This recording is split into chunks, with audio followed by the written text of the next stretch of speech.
Continuamos en esta ola que el Señor me ha mostrado y que quiero compartir con ustedes. Porque eso es parte de lo lindo de la vida en Cristo.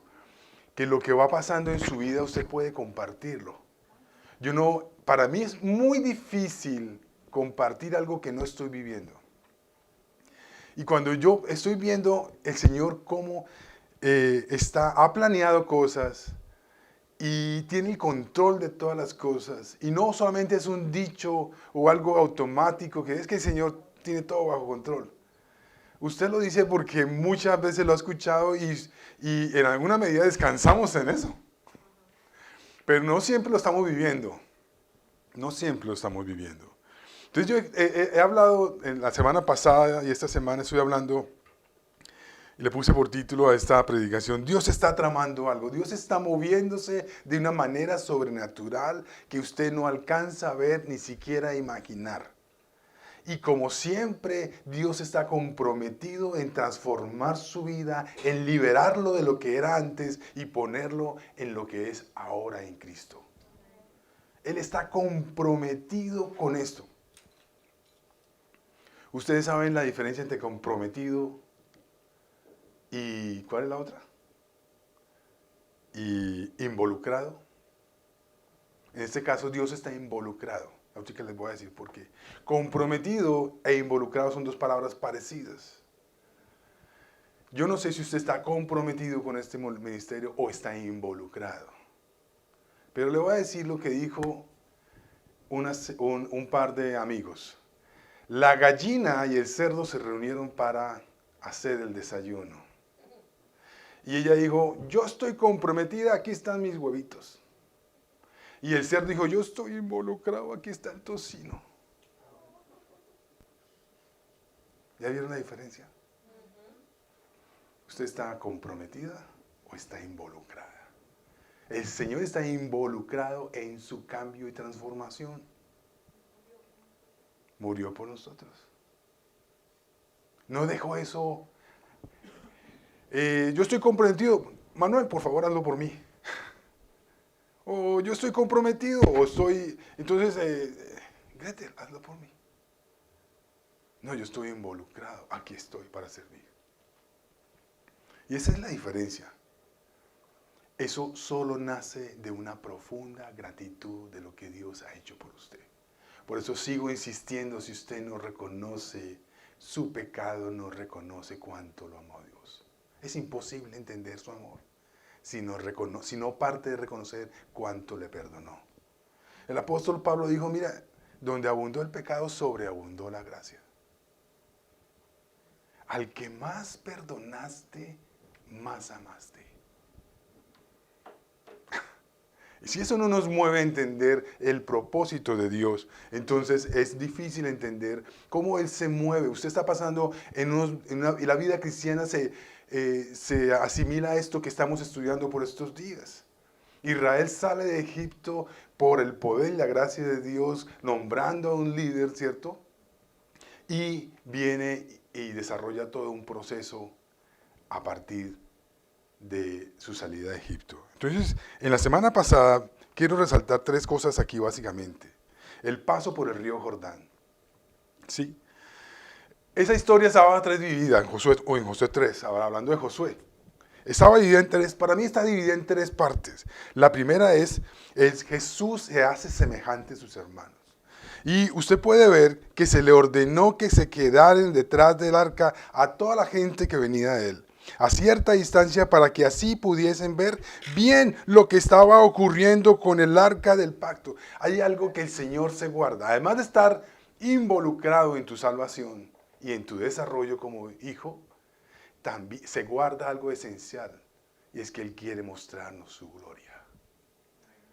Y es cuando le dice al pueblo: quédense a una distancia para que vean lo que va a pasar. Y el arca está al frente, está llevada por los sacerdotes, y cuando ellos entran al arca, el Señor en su momento deja de fluir el agua hacia el norte y el otro agua hacia el sur se va hacia el Mar Muerto y se forma un canal seco. Es increíble esto. Y el pueblo lo ve. Usted necesita a veces tomar distancia de lo que está pasando y ver lo que Dios está organizando en su vida.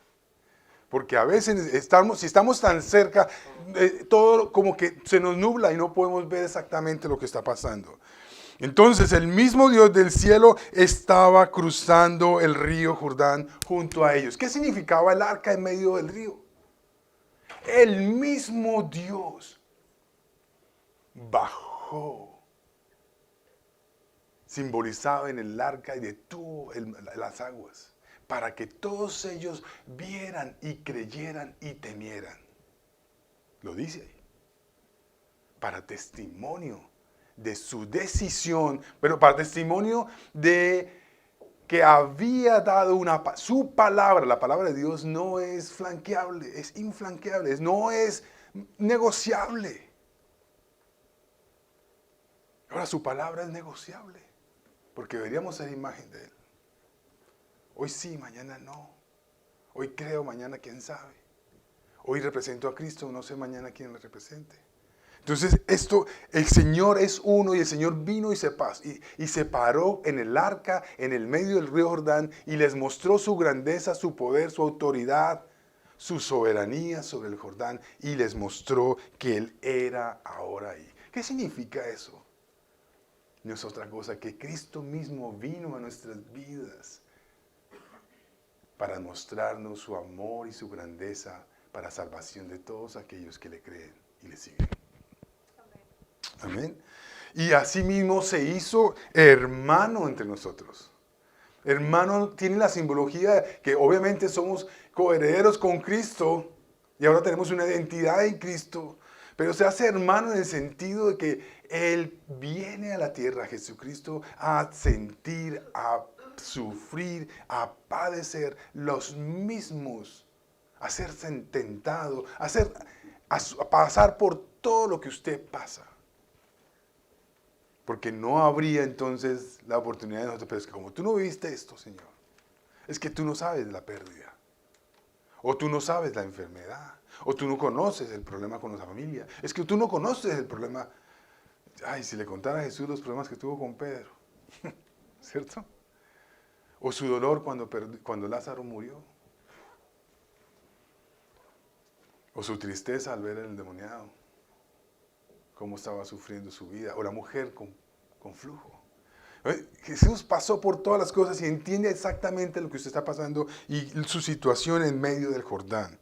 Entonces, es semejante a nosotros y Él mismo se ha parado en medio del Jordán para hacernos pasar el río. Ahora, el Señor no delega esto. Pudo haber enviado un ángel. Pudo haberle dicho a Josué, así como le dije yo a Moisés, toca el agua, golpea la roca para que se abran las aguas. Ábrelo. No. La simbología del arca entrando tiene un nuevo mensaje para ellos. Y es más, las rocas que ponen ahí dentro del Jordán tienen otro nuevo mensaje para el pueblo de Israel y para nosotros ahora. Entonces, la otra historia que se forja en Josué 1:9, además de la presencia de Dios mismo haciendo cruzar a Israel en el río Jordán, es que en memoria de quién se hace esto y para recordar a quién se hace esto. Dios está haciendo todo en su vida para que usted tenga memoria de Él. Dice el salmista que tengamos memoria de todos sus beneficios. Que tengamos memoria de todas sus bendiciones, de todo lo que ha hecho. Hoy hablaba Julio en el momento, ¿sí cuánto vale su vida? Si pasa algo con la nena y le dicen, ¿cuánto me das para devolvértela? Usted dice, lo que sea, todo lo que tengo. Entonces, la vida que Dios nos ha dado, Él dijo, doy todo lo que tengo, yo mismo voy a morir por ti. Entonces, en memoria de Dios, ¿cierto? Dice que ciertos hombres tuvieron que tomar piedras del lecho del río Jordán y llevarlas a la otra orilla para que sirvan como testimonio y memorial para las futuras generaciones. ¿Sí? Es un testimonio para tu vida y para tus generaciones lo que Dios ha hecho. No deje de hablar con sus hijos y con las personas que ama lo que Dios ha hecho, lo que Dios está haciendo y su esperanza en Él, de lo que Él hará, porque Él no negocia sus promesas. Él va a cumplir sus promesas. Él está tramando algo. El pueblo no tenía ni idea que además de cruzar el río Jordán, de vivir 40 años en el desierto, ¿y ahora qué va a hacer? Dios le manda el mensajito a Josué, no, es que vamos a cruzar el Jordán. ¿Por qué no lo rodearon? Y además ellos sabían que cruzando el Jordán se iban a enfrentar con una ciudad amurallada, Jericó. Y pues Dios está... Sí, la lógica tuya no tiene nada que ver con la lógica de Dios. Porque la lógica tuya se basa en tu capacidad, pero en ese sentido en tu debilidad. Mas la lógica de Dios se basa en que Él es Señor sobre todas las cosas. Y no le importa 5. ¿Hay un mar? Ahora, entienda esto, el mar fue colocado por, el río Jordán fue colocado por Él. Fue colocado por Él. Y Él mismo nos hace pasar, Él mismo nos acompaña, Él mismo tiene un propósito y cumple un propósito en la vida del pueblo. Hay una resurrección simbólica como tercera historia para dar una nueva vida aquí en la tierra que van a entrar a poseer.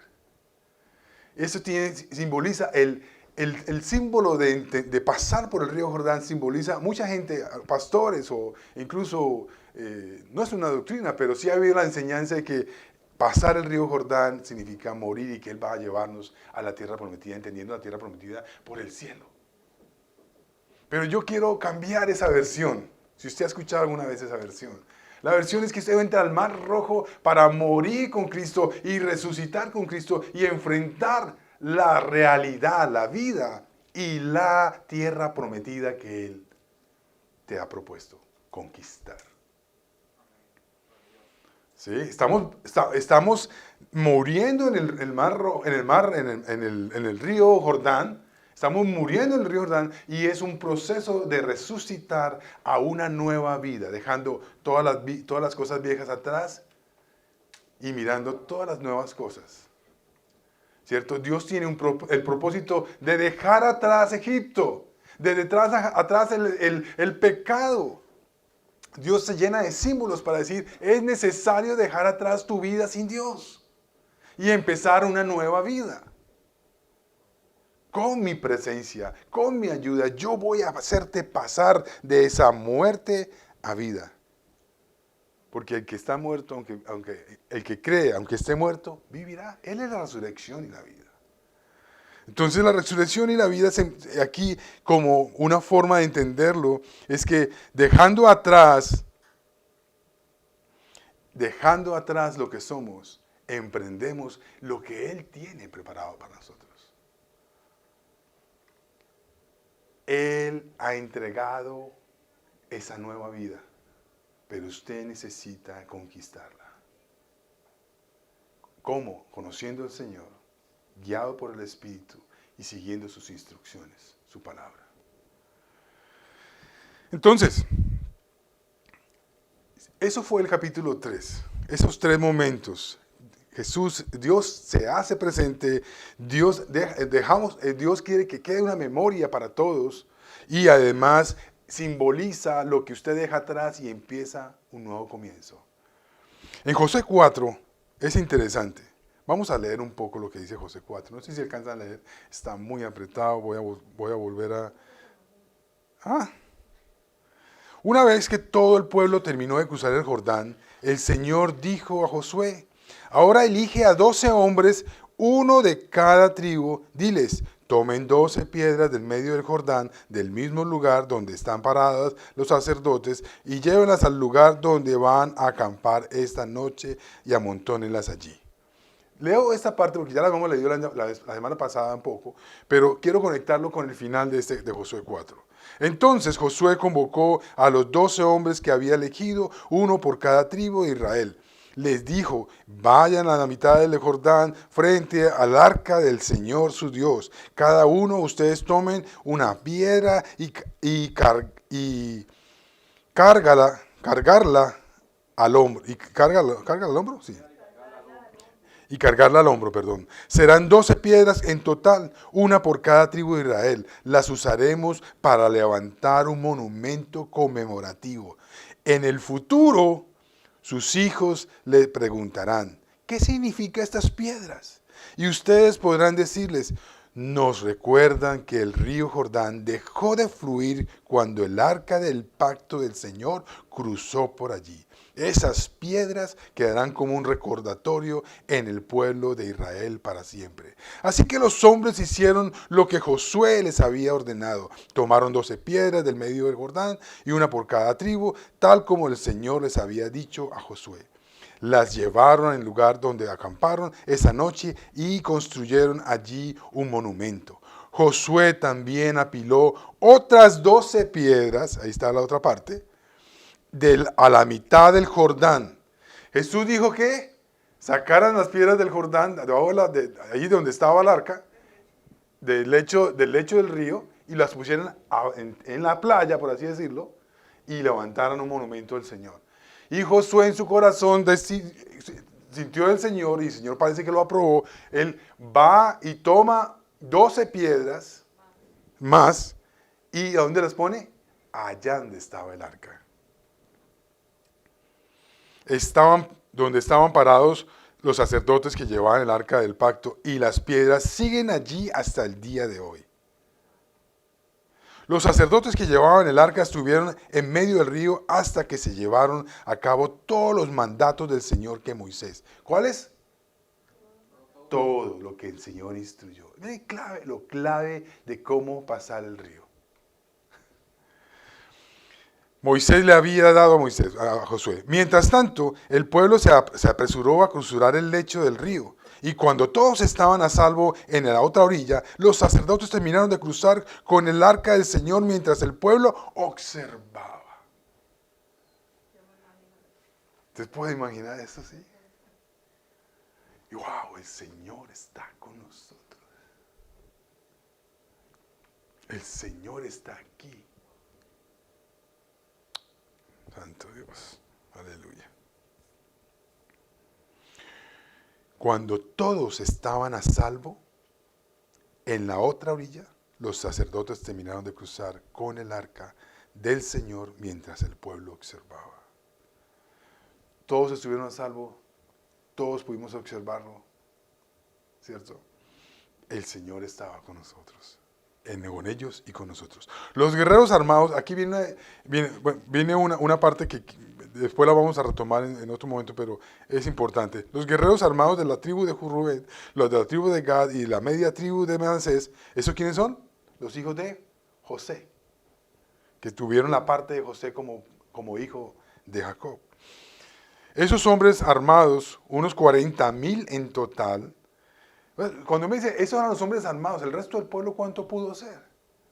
Entonces algunas estimaciones, ¿como cuántos?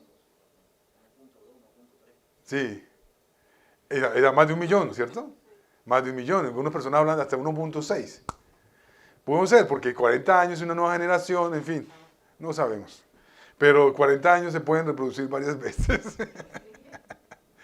Entonces, de esos 1,000,000 y pico, 40,000 estaban dedicados a, digamos que a proteger los civiles, por así decirlo. Entonces, esos hombres armados, eran 40,000 en total, estaban listos para la guerra y el Señor iba con ellos mientras cruzaban hacia la llanura de Jericó. El Señor sabe que hay, pero, y Josué es un hombre prevenido, él va con un ejército listo porque no sabe lo que se va a encontrar. Estaba preparado, ¿cierto? Ese día el Señor convirtió a Josué en un gran líder a los ojos de todos los israelitas, quienes por el resto de su vida lo respetaron tanto como habían respetado a Moisés. El Señor le había dicho a Josué, ordena a los sacerdotes que lleven el arca del pacto, que salgan del lecho del río. Así que dio la orden. En cuanto a los sacerdotes que llevaban el arca del pacto, el Señor salieron del pacto del Señor, salieron del lecho del río y sus pies pisaron tierra firme. Las aguas del Jordán volvieron a fluir y desbordaron el cauce como antes. El pueblo cruzó el Jordán el 10º día del primer mes. Después acamparon en Gilgal, al oriente de Jericó. Fue allí, en Gilgal, donde Josué apiló las 12 piedras que había tomado del Jordán. Entonces Josué le dijo, las que había pedido Dios, ¿ok? Entonces Josué le dijo a los israelitas, en el futuro sus hijos preguntarán, ¿qué significan estas piedras? Y ustedes podrán decirles, aquí es donde los israelitas cruzaron el Jordán sobre la tierra seca. Pues el Señor su Dios secó el río a la vista de ustedes, de todos, y los mantuvo seco hasta que todos cruzaran, tal como hizo con el mar rojo cuando lo secó hasta que todos terminaran de cruzar. Lo hizo para que todas las naciones de la tierra supieran que la mano del Señor es poderosa y para que todos ustedes temieran al Señor su Dios para siempre. Ahora quiero ver 4 aplicaciones aquí, 5 aplicaciones en verso 4.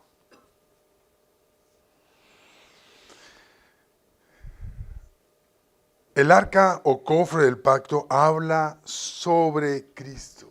Es la presencia misma de Cristo en nosotros.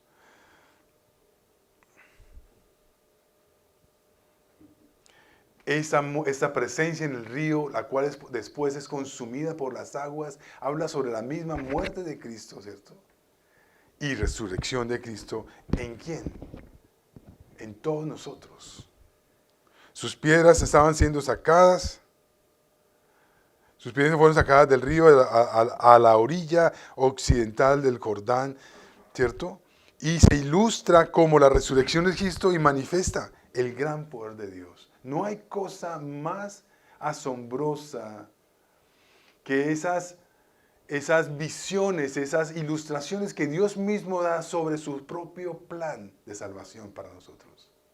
Estaba salvando al pueblo de Israel, estaba mostrando su poder, estaba mostrando su autoridad y mediante cosas que ellos entendían, abrir un río, secar el lecho, cruzar las personas, ellos podían ver que Dios era soberano y estaba involucrado, porque Él no estaba arriba, estaba simbolizado en el arca su presencia para pasar y estar con ellos. Y como siempre se guardó el derecho de mostrar su gloria y de mostrar el propósito que tenía para ellos, para este pueblo. Ser una nación en una tierra la cual había preparado para ellos. Ahora, tenían que cruzarla y tomarla, por supuesto. Ahora, es interesante que cuando los israelitas nosotros tenemos una identidad antes de Cristo y después de Cristo. Pero una vez los israelitas salieron del río Jordán, se convirtieron en ciudadanos de Palestina. De ciudadanos de Palestina, la tierra de Canaán. Una vez nosotros recibimos a Cristo, nos convertimos en ciudadanos del cielo. ¿Sí? Antes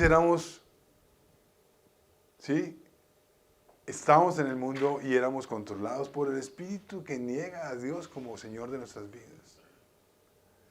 Y Dios nos saca de esa tempestad, de esa oscuridad, y nos saca a la luz y nos da una nueva ciudadanía.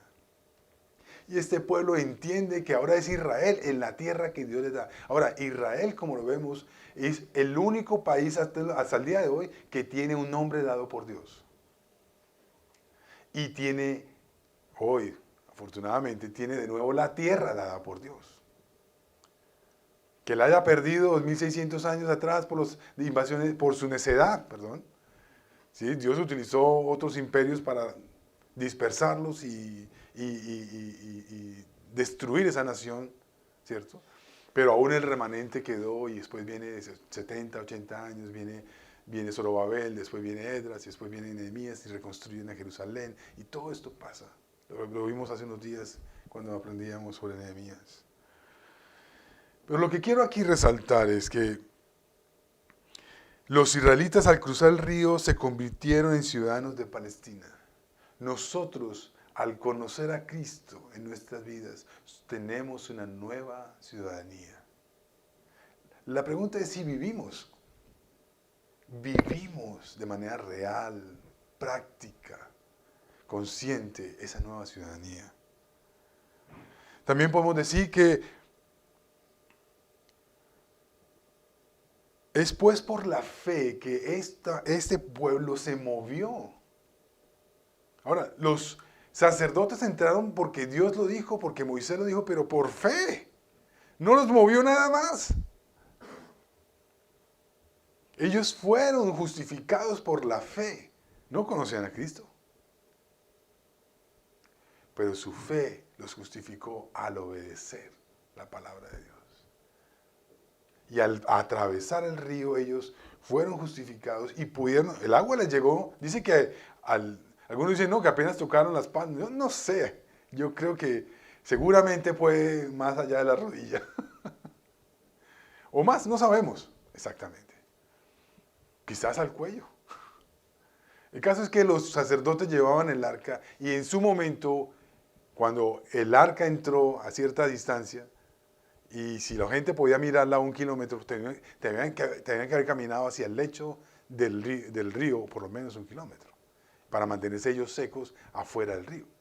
Entonces, 1 kilómetro en un lecho de un río ya estamos juntos, ¿cierto? Y seguramente ellos ven cómo las aguas se dispersan y cómo el lecho del río se seca.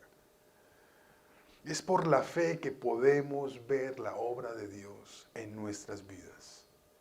Nada va a pasar en su vida si no tiene fe.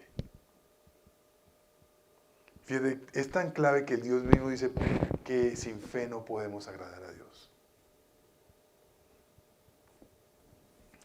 Lo que Él dice, lo que Él hace, lo que Él promete, y en el caso de nuestra fe en Jesucristo, lo que Él hizo por nosotros para salvación.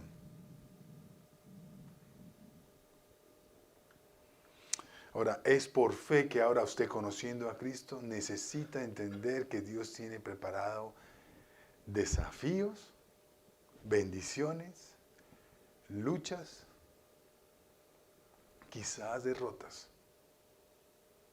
quizás fracasos, pero Dios ha prometido estar con usted. Dios no ha prometido que usted no va a tener problemas, eso es un engaño. Usted los va a tener. Porque la vez pasada hablamos que como cuando construían las murallas, en la medida que progresan las murallas, o sea, se fortalece la ciudad, el templo del Señor, habrán ataques. Si usted no progresa, seguramente no tendrá ataques. Pero si usted progresa en su vida, tendrá ataques del enemigo. Entonces, uno, el arca del pacto habla de Cristo mismo, su presencia en nosotros. Segundo, al conocer a Cristo como Israel pasó el río Jordán y cruzó el otro día, entendemos esto como una conversión de una ciudadanía de nada a una ciudadanía del cielo. Como Israel lo entendió, de estar en el desierto.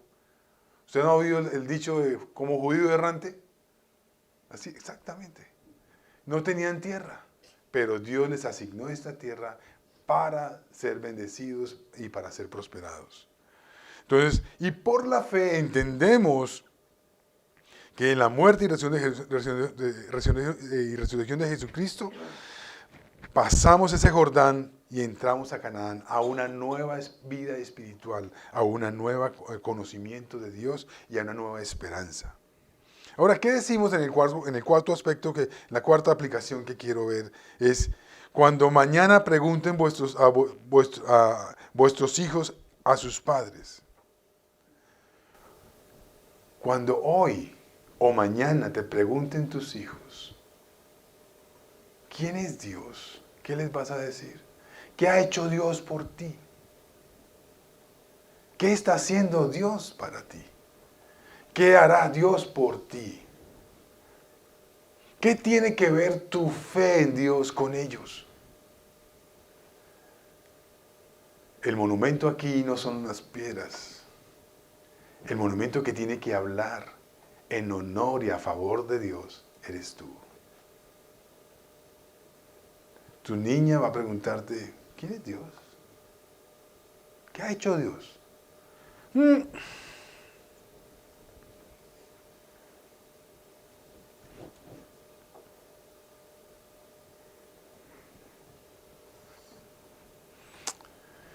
Cada uno necesita entender que hoy es ese monumento transformado, levantado por el poder de Dios, para ser testimonio de quién es Dios y de su Hijo a quien Él envió.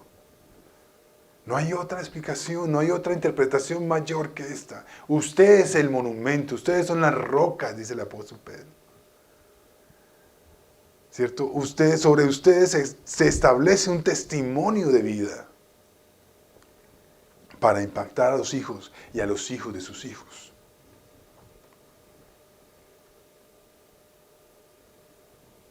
Ahora, lo que Dios hace en su vida, como lo que Dios hizo para Israel, sí fue para beneficio del pueblo. Y lo que Dios hace en su vida es para beneficio suyo, aunque a usted a veces no le parezca. Porque usted desearía pasarle una lista a Dios de las cosas que quiere que le pasen. Pero Dios tiene su propia lista. Dios está tramando algo con su vida.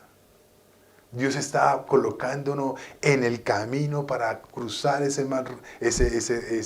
Jordán. O ya está cruzado ese Jordán y lo está preparando para una conquista. Para que posea las bendiciones y lo que Él ha preparado para usted. Él está cocinando algo y usted no sabe todavía. Usted ni siquiera lo alcanza a oler en la distancia. Pero Dios tiene preparado para su vida grandes bendiciones, grandes desafíos, luchas, quizá pérdidas, quizá engaños. Ahora, si usted le suma a eso lo que usted produce por sus malas decisiones, pues a veces la vida se pone más complicada. Estoy hablando de lo que Dios tiene preparado para usted para formarlo. Ahora, Dios usa incluso sus errores para formar su carácter, el carácter de Cristo. Pero nosotros a veces hacemos nuestra vida más complicada por nuestras propias decisiones. Queremos ayudar a Dios. No, ni siquiera ayudarnos a nosotros sin saber lo que nos conviene. Se toma decisiones sin consultar a Dios. Por eso me encanta ese proverbio que dice, fíate de Jehová con todo tu corazón. No te apoyes en tu propia prudencia. Reconócelo en todos tus caminos. Y Él enderezará tus veredas. Dios está tramando algo en tu vida. No sé qué está pasando, en qué desierto, de qué Egipto hayas salido. ¿Por qué desierto estabas vagando o estás vagando todavía? O si ya has recibido a Cristo en tu corazón y eso significa haber pasado el Mar Rojo, el río Jordán. Sigo en el Mar Rojo, Dios mío. Significa haber pasado el río Jordán y ya tienes a Cristo en tu corazón, pero todavía no entiendes por qué tu vida es complicada. Porque necesitas conquistar eso que Dios tiene para ti. ¿Ya has tomado decisiones? Algunas buenas, otras malas. Unas guiadas por Dios, otras guiadas por tu carne, tus emociones. Eres emocional, impulsivo. Tomas decisiones por tu ira, en venganza o por retaliación. Y te enfrentas a un montón de consecuencias, porque el pecado tiene sus consecuencias. Y seguir a Cristo tiene sus consecuencias. Lo que pasa es que todo eso Dios como una amalgama, o sea, como una mezcla que no podemos entender. Dios finalmente, cuando nos sometemos a Él, Él hace que todo eso obre a favor de quienes le aman. Pero tú estás en ese proceso, quizás en conquistar. No sé en dónde estás. ¿Sigues vagando en el desierto pretendiendo volver a Egipto? ¿O has cruzado el mar, el río Jordán, reconociendo que sin Dios no puedes hacer nada y has invitado a Cristo como tu Señor y Salvador y ahora tienes una nueva vida? Y estás en ese enfrentamiento y quizás en la frustración de que ahora tengo a Cristo y estoy tratando de hacer bien las cosas. ¿Y por qué las cosas no salen bien? Esa sensación de que no mucho cambió.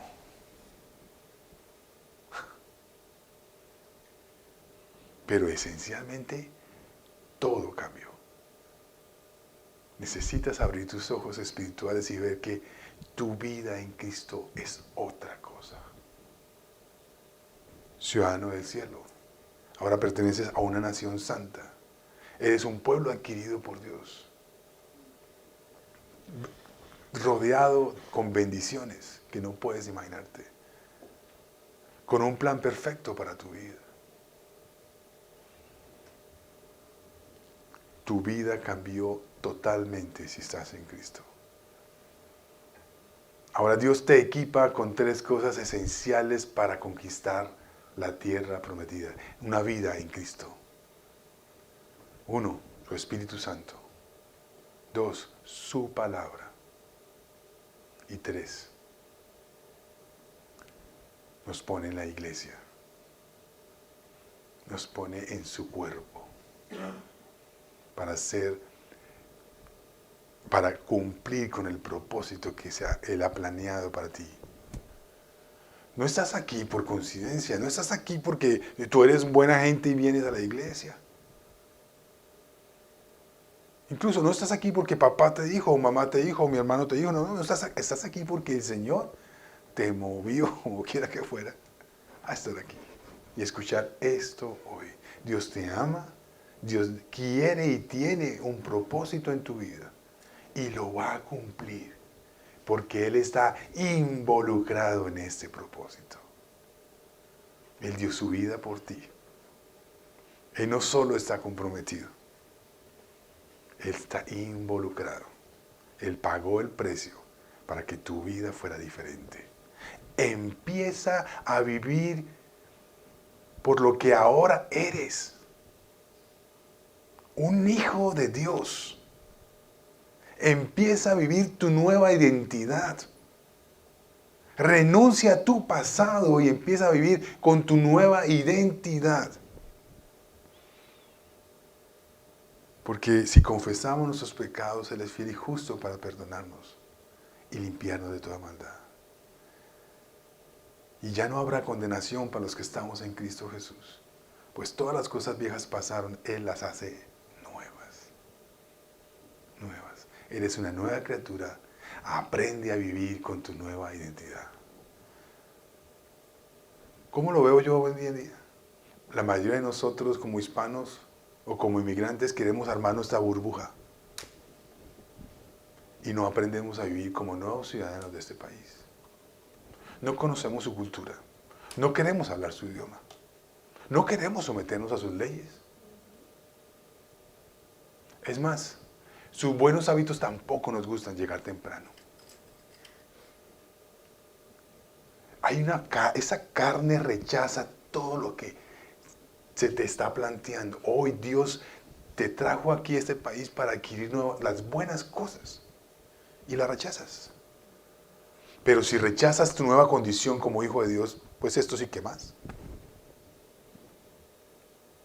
Estás aquí para dar un salto, un cambio por la fe, pues solo es posible por la fe. Y Dios te da todo para lograrlo. Amén. Póngase de pie, por favor. Padre, yo te doy muchas gracias, Señor. Gracias por tu presencia en este lugar.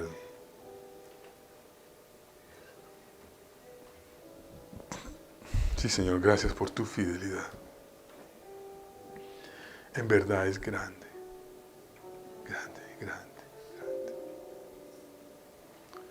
Te adoramos en esta mañana, en esta tarde ya. Te reconocemos como el único Dios verdadero. Y reconocemos a Cristo como tu Hijo amado, en quien tú te complaces y por quien tenemos vida eterna a través de su muerte y resurrección. Hoy te adoramos, Dios. Abre nuestros ojos espirituales y ayúdanos a entender que tú estás organizando todo para que nosotros vivamos una vida diferente. Que asumamos una identidad diferente.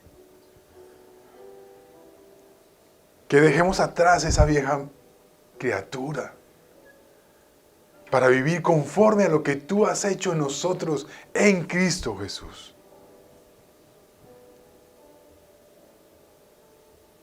Señor, yo sé que tú sigues tramando algo en mi vida. Todo está bajo tu control. Tú tienes planes de bien y no de mal. Tú tienes un futuro y una esperanza para mí, para mis hijos, para mi esposa. Señor, aquí estoy. Hoy más que ayer te necesito para ganar la tierra prometida que tú ya me has dado. Yo quiero ganar esa libertad en Cristo. Yo quiero ganar esa santidad. Yo quiero ganar hablar en la verdad. Yo quiero ganar, Señor y Dios, cambiar mis pensamientos impuros por pensamientos puros. Yo quiero ganar esa libertad y esa bendición de consultarte todo, Señor, para tomar decisiones en ti. Yo quiero en el nombre de Jesús y por el poder de tu Espíritu tomar control de mi ira, de mi mal genio, de mis palabras groseras.